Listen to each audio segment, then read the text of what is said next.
বিসমিল্লাহির রহমানির রহিম। আসসালামু আলাইকুম ওয়া রাহমাতুল্লাহি ওয়া বারাকাতুহু। কেমন আছেন সবাই?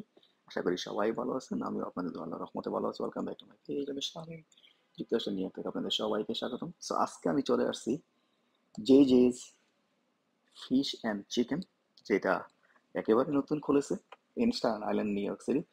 আহ, এটা হচ্ছে ফরেস্ট অ্যাভিনিউর ওপরে হোয়াইট ক্যাসল, যে জায়গায় আগে হোয়াইট ক্যাসল ছিল, ওই হোয়াইট ক্যাসলের জায়গায় এটা নতুন ওপেন করেছে। 100% হালাল মুসলিম brothers they open, so you can try their food.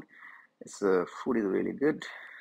Look at this, it's a day one যখন ওরা প্রথম খোলে, সফট ওপেনিং 50% অফ ছিল, but everyday they have discounted price. এই যে দেখুন 30% off, 30% off. So let's try and support our local business. Assalamu alaikum.